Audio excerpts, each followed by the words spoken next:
Hoy nos acompaña Laura Restrepo. Para quien no la conoce, Laura Restrepo es bogotana también como yo. Es una de las autoras latinoamericanas más destacadas del momento y sus libros han sido traducidos a una docena de idiomas, ha sido ganadora de muchos premios y en la actualidad vive, hace poco me enteré que vive en Ripoll desde el 2017. Ella fue nombrada por el presidente Belisario Betancur en 1983 miembro de la Comisión Negociadora de Paz entre el gobierno y la guerrilla del M-19 y fruto de esta experiencia sale un libro muy bonito que se llama Historia de un entusiasmo, por el cual este libro ella recibe amenazas y finalmente se tiene que exiliar, donde vive en México, entre México y Madrid durante varios años. Después regresa y en una pequeña experiencia también trabaja como secretaria de Cultura en la alcaldía de Lucho Garzón, y aquí es un poco el enlace porque Gemma Sendra también ha desempeñado una función similar en Barcelona. Ella lo hizo bien y yo lo hice mal. No. Ella fue corto, no creas. Y bueno, pues muchísimas gracias, Laura, por estar aquí. No, encantada, muchas gracias a vosotros por la invitación. También tenemos a Jen Díaz. Ella es filóloga hispánica, ha trabajado como traductora y redactora y ha publicado muy joven, ha sido una escritora precoz con 22 años. Hace poco me comentaba que sus lectoras en la mayoría son mujeres, ¿no? Y no necesariamente jóvenes, ¿no? Por sus referentes literarios. Actualmente Jen es diputada al Congreso, diputada al Parlamento de Cataluña, perdón, y desde el 2017. Y también nos acompaña Gemma Sendra, que como lo decía anteriormente, ella fue secretaria general del Departamento de Cultura entre el 2004 y 2006 y ha estado vinculada directamente con el mundo de la cultura, teniendo responsabilidades en el Fórum de la Cultura, en el Liceu, en el MACBA, y está también en las listas de Esquerra y más precisamente ahora para las municipales del 26 de mayo. Y bien, el tema que ahora me gustaría comenzar es hablar de cómo coinciden estos circuitos literarios, si hay una separación por un lado de los circuitos literarios, por otro lado de los escritores y por otro lado también de los editores en cuanto a lengua, ¿no? Y vamos a hablar pues en este caso del español y del catalán, o del castellano y del catalán. Y pues puedes comenzar, Laura. Primero pedir disculpas por hablar en castellano. Yo creo que dentro de un año ya podré hacerlo con alguna soltura en catalán. Ahí estamos aprendiendo. Yo pienso que sí, que la separación es que la separación es fuerte y es como muy arbitraria. Curiosamente, compartiendo lenguas, en el caso de los catalanes absolutamente bilingües y toda América Latina hispanoparlante, y sin embargo algo pasa, de pronto los circuitos comerciales o algo sucede en donde cada país se obsesiona con su propia literatura y no está demasiado abierto a la literatura de los otros países. Los argentinos leen argentino, los mexicanos leen los españoles español. Con Cataluña nosotros tenemos, digamos, los que venimos de América Latina, tenemos el problema grave de que nuestras editoriales no nos traducen al catalán. Y no nos traducen por un motivo que desde luego tiene peso, que es que dicen los catalanes viniendo de América Latina prefieren leerlo en castellano porque prefieren leerlo en el original, lo cual se comprende. Pero al mismo tiempo habría todo un motivo emocional y político para querer publicar además en catalán, que es una lengua que necesita en este momento un reconocimiento a todo lo que significa y y resistencia también a la presión que se le ha ejercido en contra. Entonces, habría muchos motivos para querer ser traducido al catalán. Me decían que García Márquez, que vivió aquí en Cataluña, lo primero que pidió, le ofrecieron que qué necesitaba, dijo que traduzcan 100 años de soledad al catalán, cosa que hicieron, salió traducido en catalán. O sea, semejante catarata de lenguaje que es 100 años de soledad, y sin embargo él veía como con gran orgullo que lo tradujeran al catalán. En este momento hay como esa traba grande.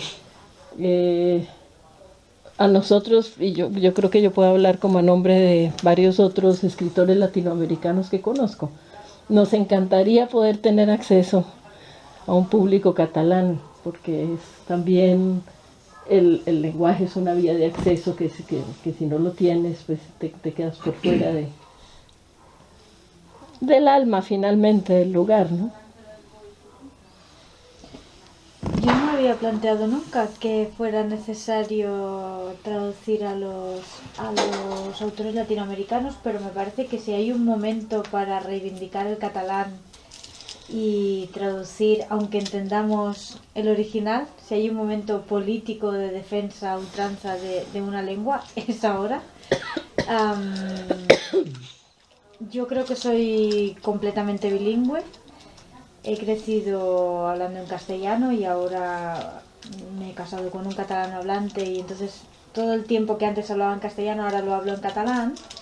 Y sí que he notado que hay esos dos mundos que conviven, pero no llegan a tocarse del todo. Hay excepciones, hay librerías que son excepciones, como la No Llegiu, que creo que cuando el librero o la librera tiene la voluntad de que sea un espacio de convivencia, programa presentaciones de libros en catalán y en castellano y hace que el público también se mezcle, pero hay muchos otros que por la inercia de presentar novedades, de presentar siempre un tipo de literatura literaria, ¿no?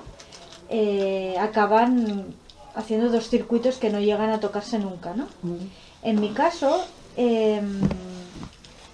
yo había publicado 3 novelas en castellano y empecé a escribir unos cuentos en el portal, en el magazine cultural 14.cat, y me di cuenta de lo que hasta ese momento me parecía que sí, que había dos circuitos, que quizás se tocaban, quizás no, pero lo vi muy claro porque Eva Piqué, que me hizo la propuesta de colaborar con el 14.cat, me dijo, era con el libro Es un decir, y me dijo: yo no voy a hacerte una reseña del libro, ni voy a hacerte una entrevista, porque la gente que lee el 14.cat no te conoce. Entonces voy a hacer un perfil de quién es Jen Díaz para animarlos a leer Es un decir. Y a mí me pareció marciano creer que mis padres, no sé, que la gente con la que convivía, no tenía ni idea de que yo era una escritora catalana, que escribía en castellano, pero era una escritora catalana. Y pensé, bueno, si ya lo dice, anda, van, ¿no? Que me haga un perfil. Y ahí fue cuando me di cuenta de hasta qué punto tenía razón, porque empezaron a escribirme un montón de editoras en catalán, diciéndome que no sabían que yo era catalana, que no sabían que también podía escribir en catalán, y que incluso la que después finalmente resultó ser mi editora en catalán, Izaskun, creía que era colombiana. Mira. ¿Por qué? Porque me llamo Jen Díaz, que les suena muy raro. Mi primer libro se titulaba Belfonte, que parecía Macondo, y además escribía en español. Y ella me decía, bueno, yo pensaba, menudo dineral se gastan sus editoriales, porque la veo todo el tiempo haciendo clubs de lectura y presentaciones por un montón de bibliotecas y librerías de Cataluña. Menudo dineral en la promoción del libro. Entonces, cuando me vieron escribir en 14.cat, en concreto Izaskun y Esther Pujol, me escribieron para decirme: no sabíamos que eras catalana, no sabíamos que escribías en catalán, y si algún día te animas a escribir una novela, tienes las puertas de nuestra editorial abiertas. Y pensé, ¿cómo puede ser? Que editoras, ya no lectores y lectoras, ¿no? Que gente que se dedica a la edición no supieran, después de 3 libros, que yo era catalana. Y entonces ahí me di cuenta de que realmente había dos circuitos que no llegaban a tocarse. Por una parte hay muchísimos prejuicios, por otra el bilingüismo de Cataluña hace que al final a unos les da más pereza que a otros moverse de su espacio único, ¿no? Tengo la sensación, aunque el ejemplo que acabo de dar es nefasto, para mi sensación, que el sector editorial catalán se esfuerza más por leer autores de Madrid o latinoamericanos o incluso autores catalanes que escriben en castellano, y que al revés cuesta más. A mí me costaba más porque es evidente que la exposición de los libros con los medios de comunicación te llega en menor medida, y necesitamos muchísimas más librerías que nos obliguen a los dos circuitos a convivir y a leernos y a mezclarnos, y que las tribus literarias que existen, que son generacionales, por temas, por afinidad personal, incluso por cómo de cerca vivan de ciertas librerías, ¿no? Que nos obliguen un poco a mezclarnos. Yo ahora más mezclada no puedo estar, pero sí que me he obligado a mezclarme al escribir en catalán. Cuando solo escribía en castellano, te sumerges en la comodidad de que todo tu entorno escribe en castellano, los medios de comunicación en los que sale tu libro reseñado reseñan libros a su vez en español, y yo, que hago columnas para el periódico, a veces pienso, bueno, este libro solo está en catalán, yo hago la columna y si lo lee alguien que solo lee la edición en castellano y solo lee en castellano, pues que se esfuerce, ¿no? Pero es muy curioso cómo esta cosa que es el bilingüismo puro al final hace que nos acomodemos y que dejemos un poco de lado el catalán. Por eso agradezco muchísimo que hagas bueno, que me des esa perspectiva, ¿no?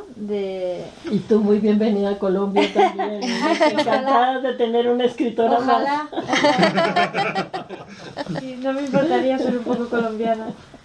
Pero no me había planteado que como acto político y como acercamiento a un pueblo y a su lengua, ¿no? Como señal de respeto, aunque entendamos el original, bueno, que haya ese esfuerzo. Voy a decírselo a todas las editoras que conozco. Sí, claro. A ver si podemos hacer una línea editorial que sea traducir al catalán a hispanoamericanos. A mí me pasa que en Ripoll, con los payeses allá, entonces yo soy del circuito catalán. Y como escritora soy del circuito castellano. Bueno. Es muy curioso lo que pasa en Cataluña. Por eso, por la dificultad de lo que pasa en Cataluña, todo el mundo puede hacer demagogia un poco, ¿no? Y llevarse a su terreno lo que hasta ahora era convivencia, y que es verdad que hay una lengua que se come la otra, pero yo creo que lo que pasa en Cataluña solo pasa en Cataluña, en cuestión de lenguas, cultura, tradición. Bueno, no sé, tinc la sensació que això només passa aquí, aquest frec a frec, ¿no? Entre llengües y culturas. Bueno, Bélgica pasa un poco con el neerlandés y el francés, ¿no? Porque hay una lengua mayoritaria que es el francés y un flamenco que intenta posicionarse y que en cambio es mucho más creativo en ese momento. La creatividad flamenca está mucho más a la vanguardia porque tiene que luchar más también, ¿no? Porque tiene que arriesgar más. Y en cambio el francés es una lengua universal y por tanto yo creo que hay como distintos planos en todo lo que habláis, porque una cosa son las editoriales en cuanto a su estrategia comercial y por tanto en cuanto se definen y cómo se posicionan. Cuando uno hace una editorial hay una parte de pasión y de ideario, ¿no? De querer defender un tipo u otro de literatura y de ubicar esa literatura en el mundo, ¿no? Entonces hay editoriales que hacen evidentemente de editar en catalán, que supone un esfuerzo económico importante, porque ya sabes, cuando aquellas editoriales que editan solo en catalán, aparte los editores, aparte de ser apasionados por la literatura, aparte son apasionados por Cataluña, porque defiende una lengua que la leen entre 9 millones de personas y ya está, ¿no? Y si leen, porque además en las estadísticas de consumo, lo más cultural, lo más preocupante es que hay incluso en Cataluña, un 60% de ciudadanos que nunca compra un libro. Entonces esto es lo preocupante, ¿no? Yo diría, a mí si una cosa me preocupa es esto, ¿no? Pero bueno, en el tema en que hablabais, es verdad que hay editoriales que hacen de su acción profesional una lucha, ¿no? por defender una lengua que es minoritaria y que tiene muchas dificultades para sobrevivir. Y cuando un autor o un escritor opta por escribir en catalán, pues sabe que no vivirá de la literatura, ¿no? Y por tanto es una opción personal muy fuerte también, ¿no?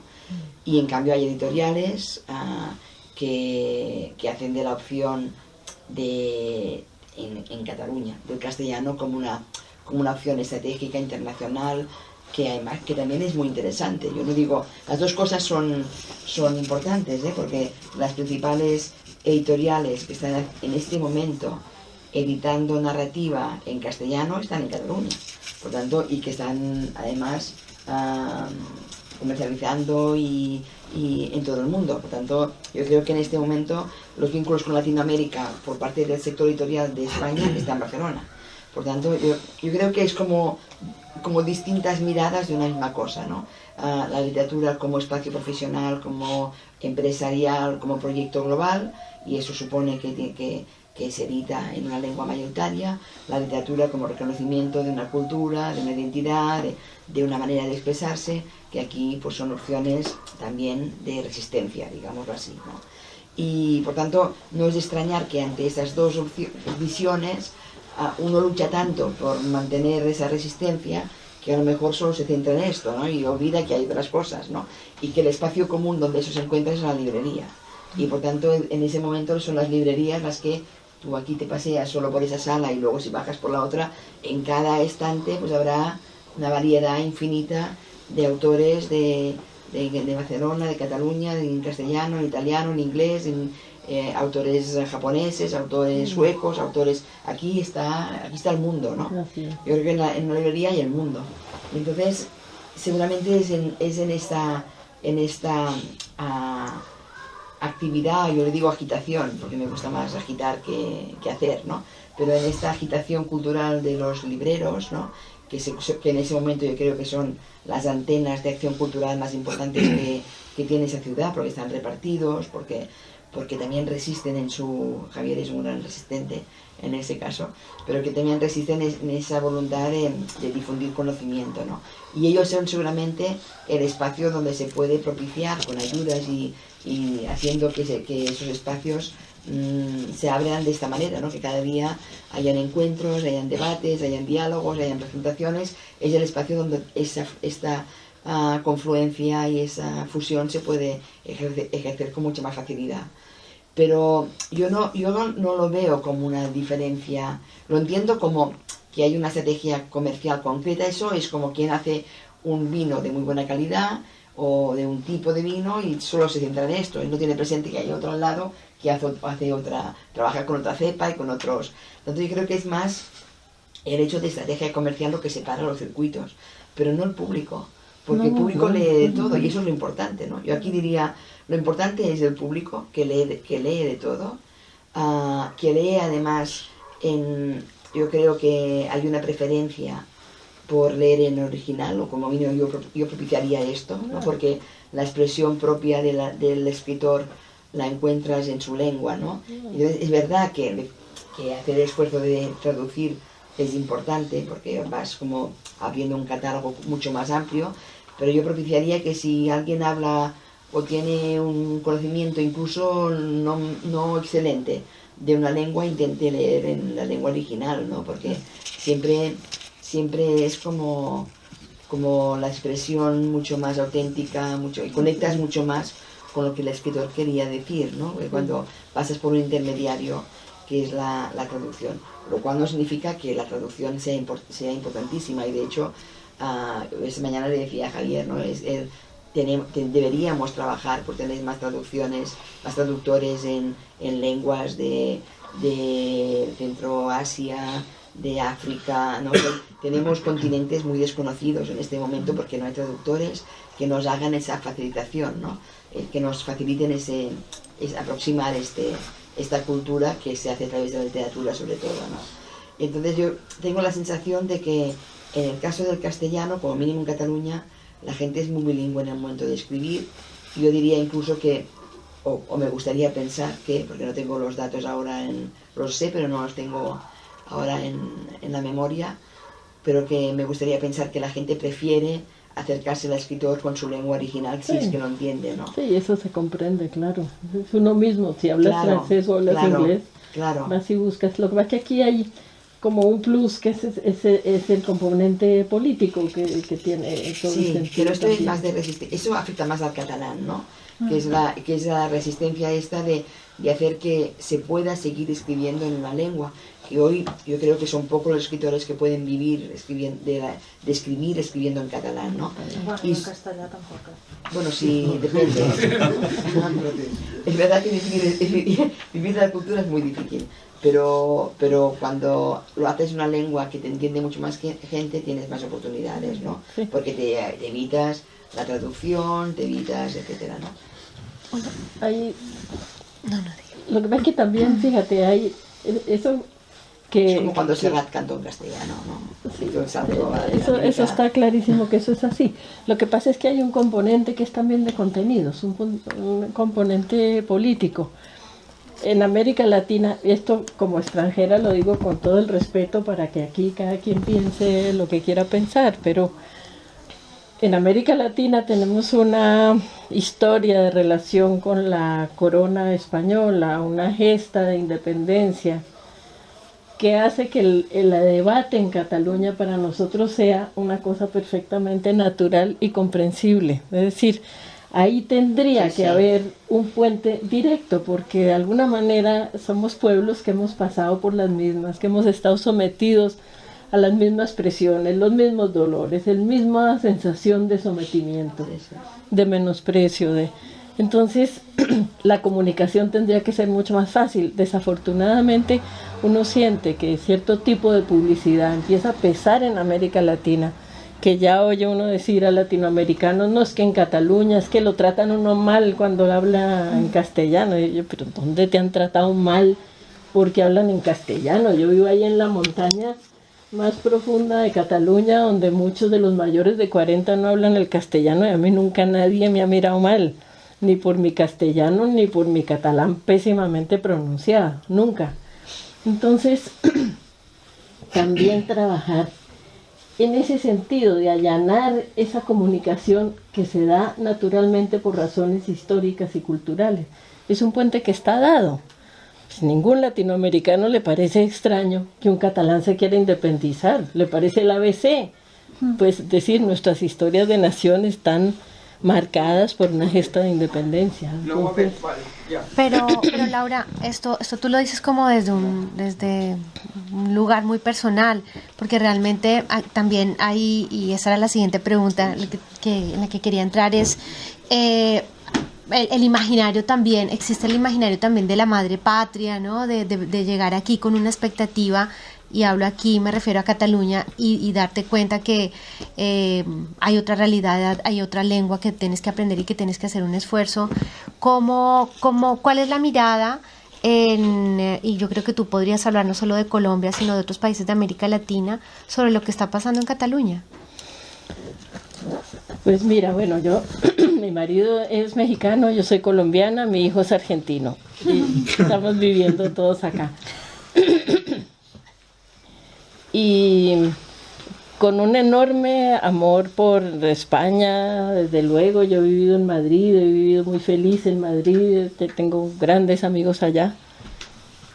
Pero en este momento para nosotros es como aire puro poder vivir de este lado. Es que para los latinoamericanos siempre sigue siendo duro el debate o la visión que sobre América Latina hay. Hace poco que fue el Día de la Raza, que ahora se llama Día de ¿qué?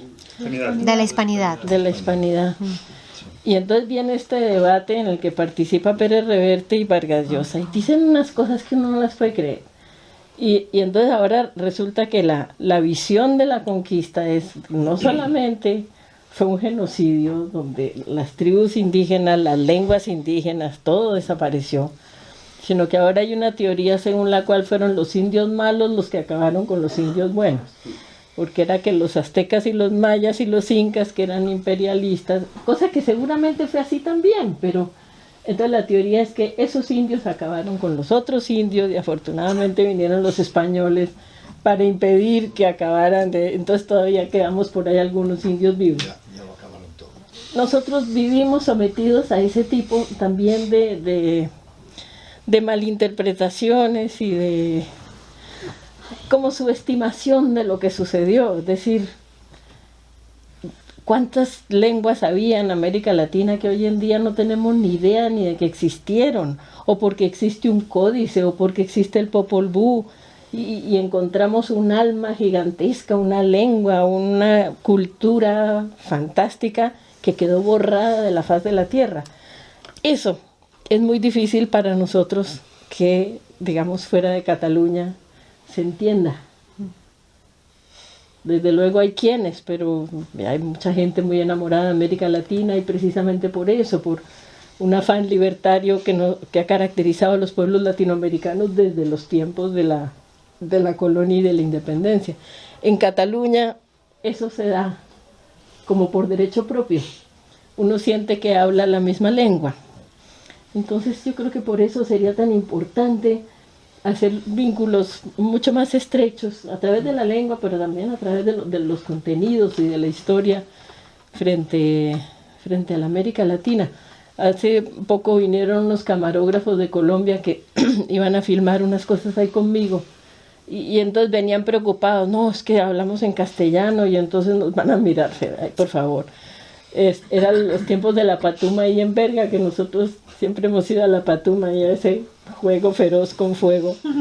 Y llegaron, que estaba pues ahí toda la catalanidad, además la cuna del independentismo que es ahí en Berga. Y apenas llegaron y se dieron cuenta que había colombianos ahí o gente de otro lado y que tenían cámaras de televisión. Lo que hizo la gente que estaba en la plaza fue agarrar las cámaras y llevarlas, como estaba tan compacto eso, ellos no podían entrar, pasarlas así por encima, nos encaramaron una torre para que pudieran filmar, todo el mundo encantado de que hubiera alguien que estuviera interesado y que eso se pudiera ver en otro país, la fiesta que había, el reclamo de libertad por los presos políticos.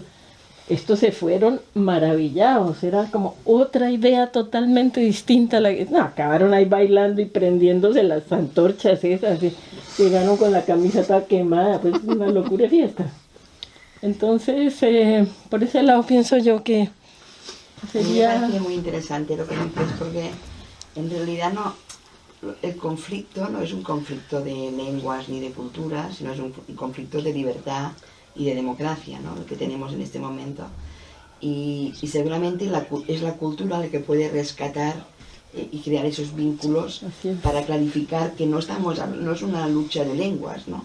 No tenemos nada contra el castellano ni contra ninguna lengua, ¿no? Y por tanto se pueden crear como vínculos que superan las fronteras, en este momento incluso las fronteras ideológicas y políticas, ¿no? Y seguramente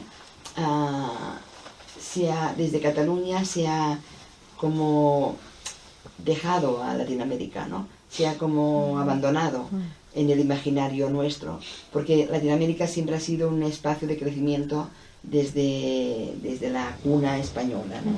Aún ahora, ¿no? En Madrid tenéis muchísimas instituciones, el no sé qué, iberoamericano, muchas instituciones que tienen como objetivo el Instituto Cervantes, cuyo objetivo principal es expandir y crear vínculos y expandir la cultura en Latinoamérica, ¿no? Pero pensado como un mercado, ¿no? Todo esto, pensado como 500 millones de personas que pueden comprar, que pueden acceder, que pueden... Entonces, yo tengo la sensación de que en Cataluña ha habido mucha simpatía, porque es verdad que hay un espíritu libertario, unas ganas de... y ha sido tierra de acogida en muchos momentos de conflicto en Latinoamérica. Cataluña ha sido tierra de acogida de latinoamericanos y hay una gran admiración por la cultura latinoamericana, ¿no? Y viceversa. Y viceversa, seguramente. Esos vínculos culturales existen y son fuertes, pero al mismo tiempo, a nivel político, es Madrid que ha marcado Latinoamérica como un objetivo prioritario de expansión comercial, relacional, político, etc. Y ante esa realidad, desde Cataluña se ha mirado el foco, se ha cogido el foco y bueno, pues nosotros el Mediterráneo, ¿no? Y eso lo encuentras en muchos debates, ¿no? De que bueno, nosotros vamos a centrarnos en el Mediterráneo, que es nuestra área de relación más natural. Yo creo que lo que dices es interesante porque seguramente a través de la cultura podemos crear múltiples complicidades, identidades, sumas, y por tanto deberíamos estar por encima de lo que son estrategias políticas o de comerciales, ¿no? Creo que sí. De todas formas, seguramente todo esto pasa porque España está en medio. Es decir, este puente, primero tenemos que saltar, ¿no?, ciertos prejuicios que todos tenemos en la cabeza, de aquí para allí, de allí para aquí. Pero yo creo que uno de los grandes problemas que estamos teniendo últimamente es que desde no sé cómo decirlo, no quiero llamarle constitucionalismo porque son los más anticonstitucionales que hay, pero desde el unionismo se ha intentado politizar la lengua catalana hasta tal punto que nosotros mismos caemos en la trampa, o hasta tal punto que nosotros mismos nos encerramos en nosotros mismos, ¿no? Es decir, yo que soy bilingüe, que además en mi casa siempre se ha hablado castellano, y que tengo una intención muy concreta de intentar definir lo que es la cultura catalana apoyada en la diversidad del pueblo catalán, y de la misma manera que cuando se habla de la cultura española podemos llegar a pensar también en la cultura hispano, ¿no? Y por ejemplo, cuando la gente habla de literatura hispanoamericana o española, no le parece mal meter ahí a Bolaño, por ejemplo, ¿no? Y en cambio nosotros hemos caído en la trampa de qué significa cultura catalana. ¿Por qué? Porque nos estamos defendiendo y porque hace años y años y años y años que nos estamos defendiendo.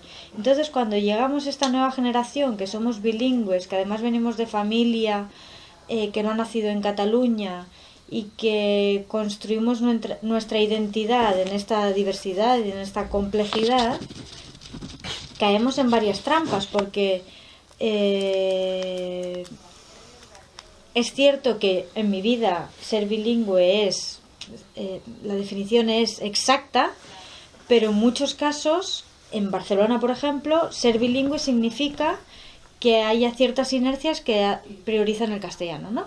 Por ejemplo, que te noten que tu acento en catalán no es extranjero, ¿no? Y que automáticamente el catalano hablante te habla en castellano, para facilitártelo, ¿no? Por ejemplo, mi padre, que no habla en castellano pero lo entiende perfectamente el catalán, podría mantener todas sus conversaciones él contestando en castellano y que a él le hablan en catalán, pero eso no se da nunca, porque la gente por respeto acaba cambiando al castellano, ¿no? Y entonces cuando por una parte intentamos defender que un país como Cataluña tenga esa dificultad, esa complejidad y a la vez esa diversidad y esa riqueza, no se gestiona bien, porque se politizan las dos lenguas. Y lo veo desde el Parlamento de Cataluña, porque la primera vez que yo hablé con... Claro, yo soy castellano parlante, y entonces una de las primeras conversaciones que tengo con compañeros de Esquerra, ¿no?, me dicen, ¿tú cómo harás tus intervenciones? Digo, yo en catalán, por militancia, por resistencia,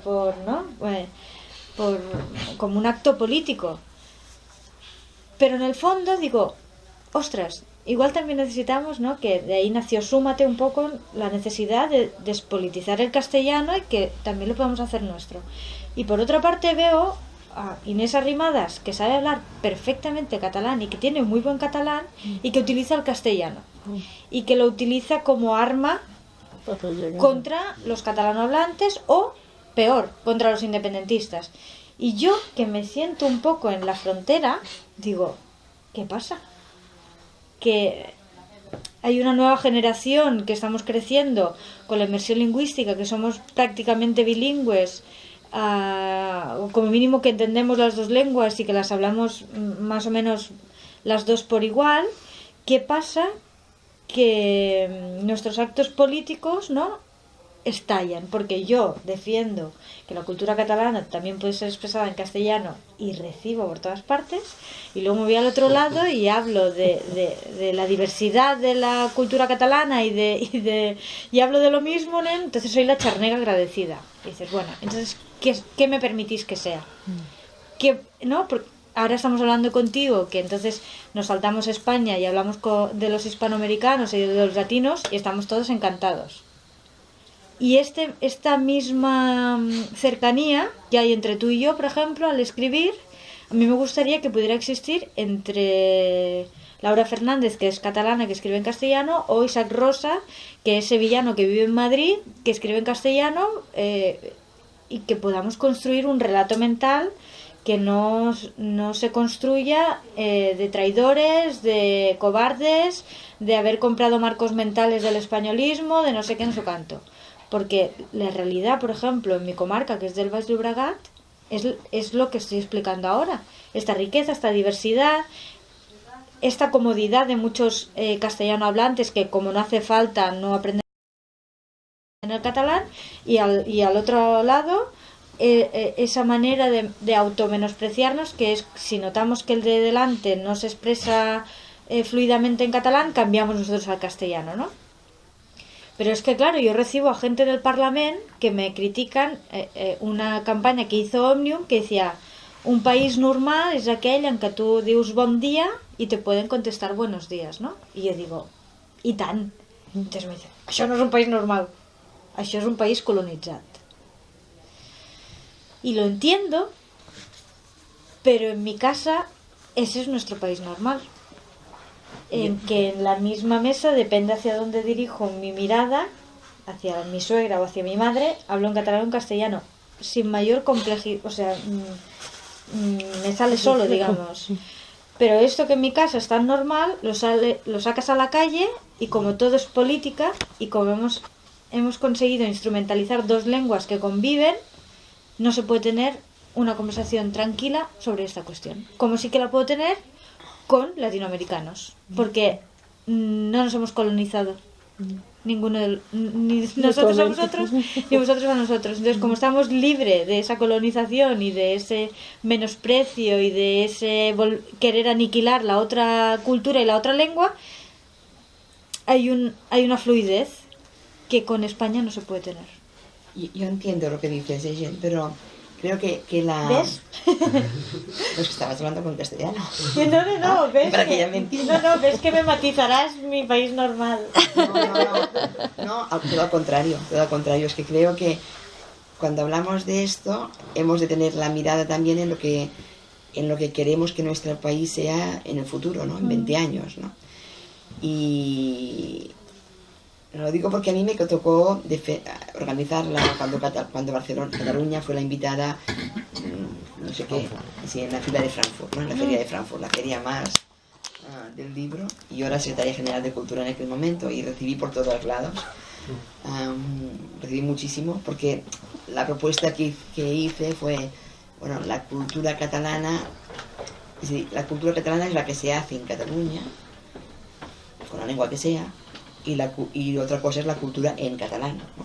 Y por tanto vamos a separar las dos cosas, ¿no? Y por tanto vamos a ir a Frankfurt con autores de Cataluña, escriban con la lengua que escriban, porque son escritores catalanes que escriben en catalán o en castellano.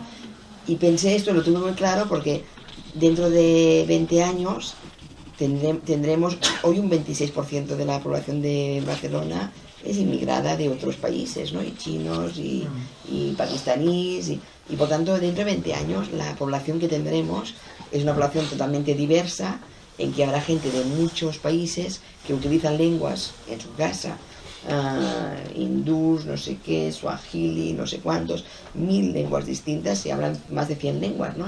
300 lenguas en Barcelona se hablan en este momento. Solo en Barcelona.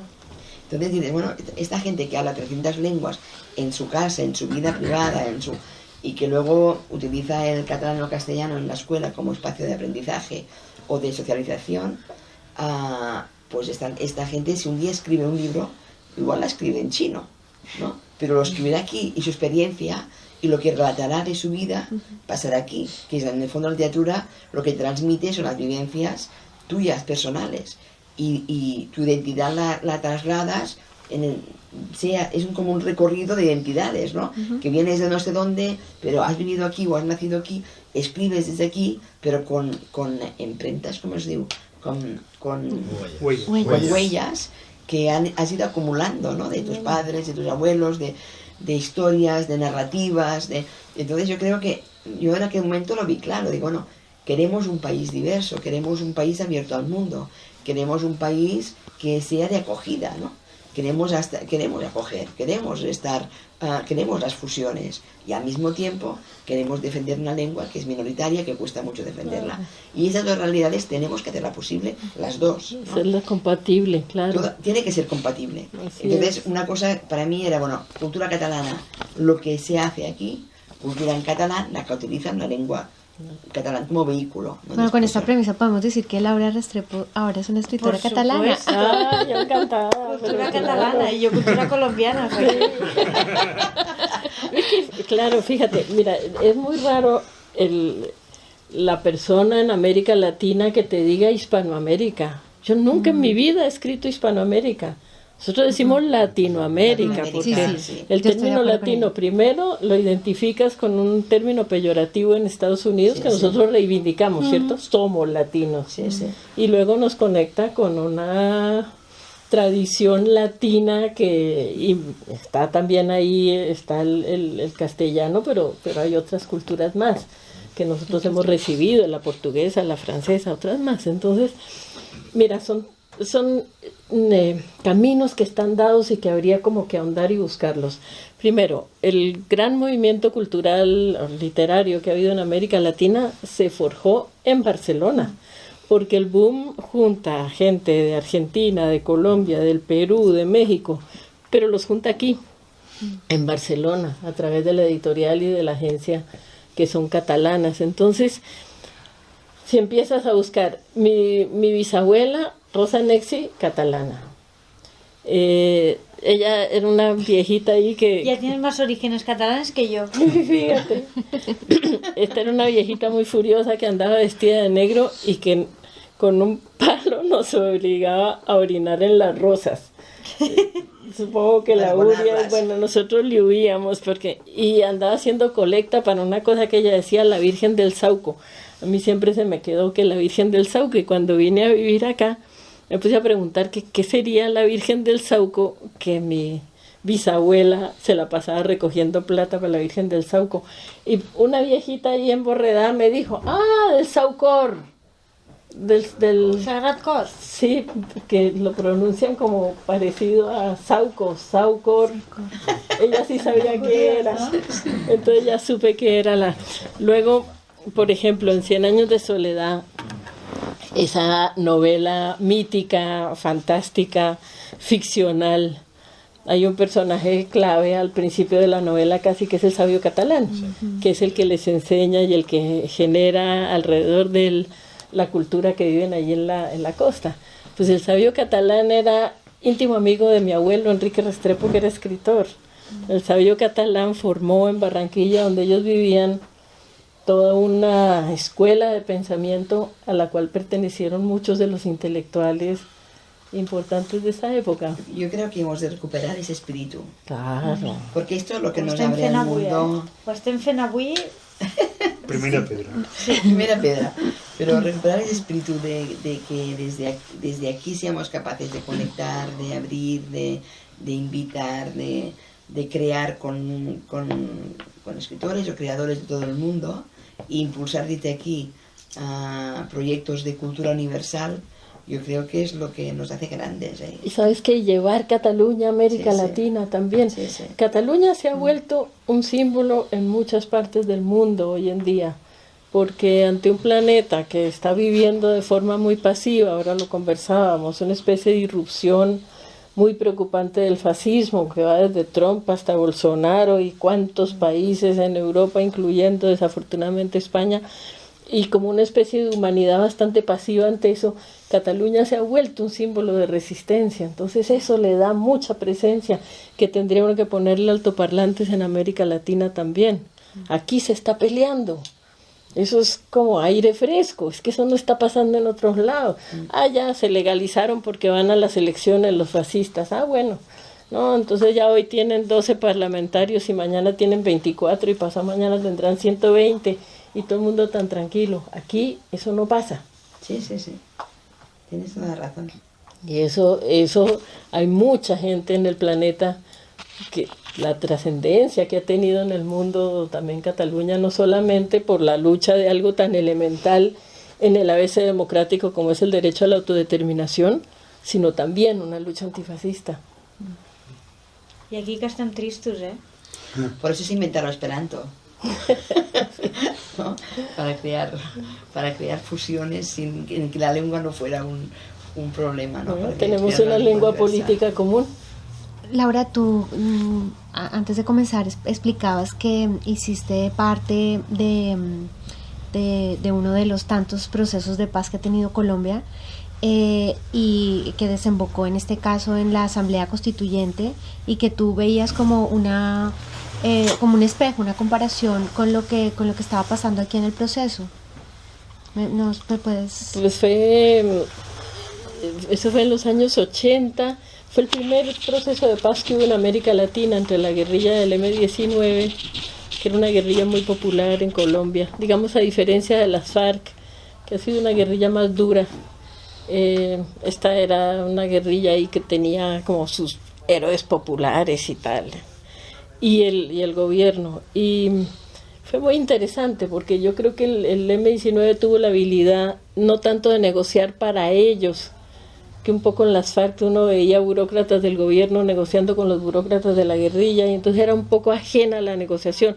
No digo que no haya sido magnífico la negociación con las FARC, pero fue más fría que la negociación con el M, porque el M-19 estaba negociando a cambio de prebendas democráticas para el país, de educación, de reforma agraria, de reparación de las víctimas.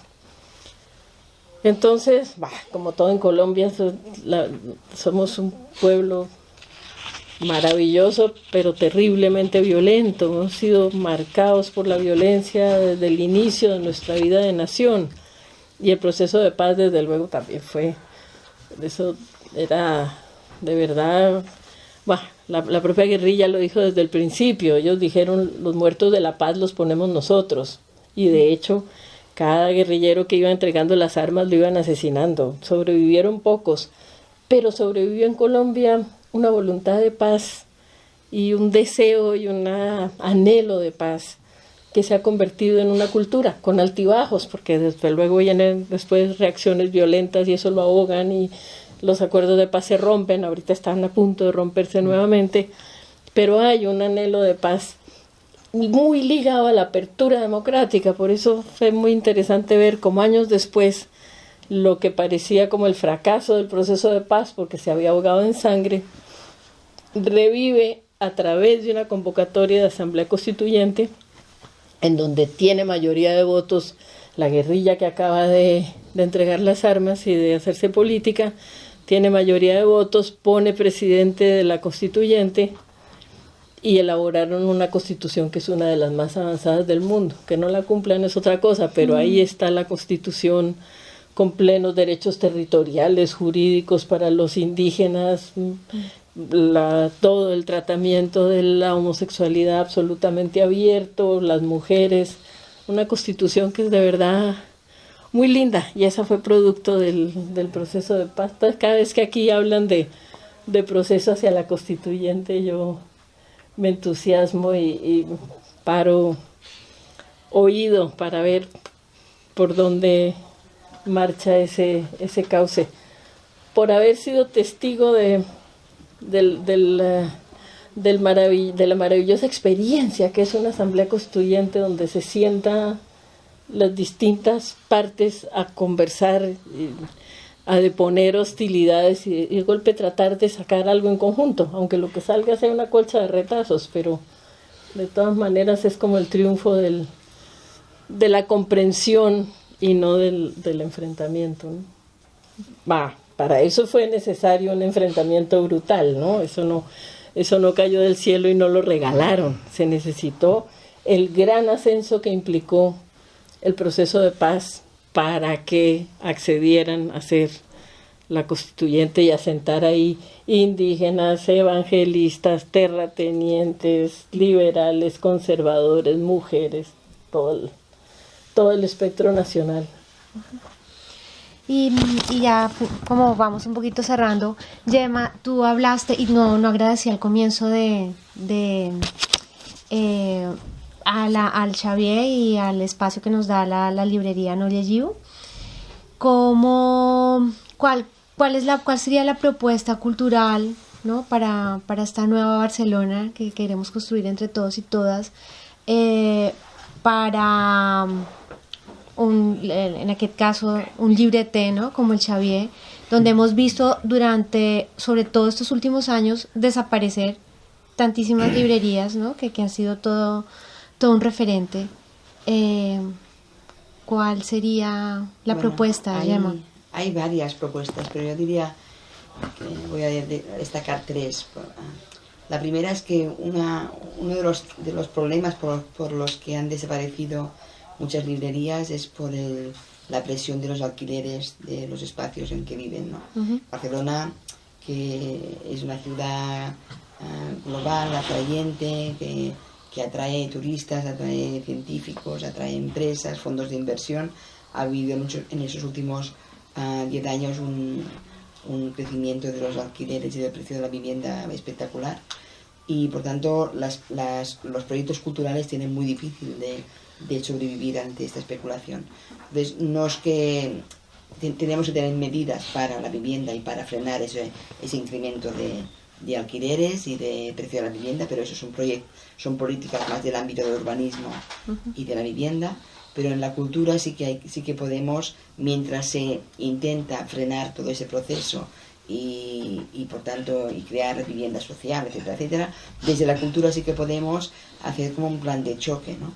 Y por tanto la propuesta que hay es, primero, que en cada barrio tiene que haber como mínimo una librería, que una librería no tiene que estar a menos de 500 metros de donde hay los núcleos urbanos más densificados, y que por esto el ayuntamiento debería comprar una serie de locales en cada distrito y ofrecerlos a proyectos de librería, que pueden ser librería y no solo librería, puede ser librería, sala de conciertos, tanto crear como unos núcleos culturales, pero que la librería esté sí o sí, además puede completar con otras cosas, y ofrecerlo a proyectos de este tipo, pero a un alquiler social.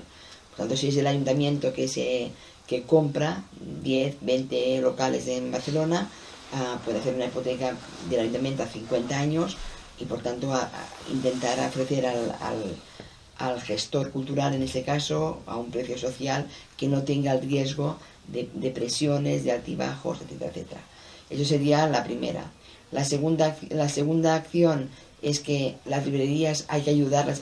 La mayoría de nuevas librerías que han surgido en esos últimos 5 o 6 años ya están en ese momento haciendo muchas actividades, pero las hacen con mucho esfuerzo, ¿no? Entonces, porque no han entrado en un circuito en que la ciudad entienda de que eso es un espacio cultural de primer orden, ¿no? Parece que sean espacios de promoción de sus libros para poder hacer más ventas, ¿no? Entonces yo creo que el ayuntamiento tiene que incluir las librerías como espacio cultural y por tanto que las subvenciones para actividades, para difusión, para encuentros, realmente tengan el apoyo del Ayuntamiento de Barcelona. Y la tercera cosa es que como en Barcelona se han ido creando políticas culturales y se han creado por capas, ¿no? Casi diría empezando por arriba, ¿no? Los centros nacionales, etcétera, etcétera. Entonces, de todas esas capas, la que menos se ha cuidado justamente es la capa, la de abajo, lo que es la cultura de base. Y aquí es donde sí que también hay un plan para ir creando todo un sistema, primero no siempre son equipamientos, a veces son equipamientos, proyectos de colectivos, etcétera. Por tanto, crear en cada barrio, en cada distrito, como una red de proyectos que dinamicen el territorio y con una entidad que agite el territorio, tanto que conecte todos esos proyectos culturales o iniciativas culturales entre ellos en el territorio y sobre todo vinculándolos con el espacio educativo.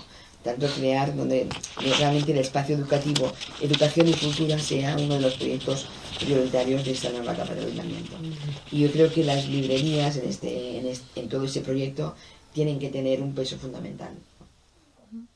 Muchas gracias.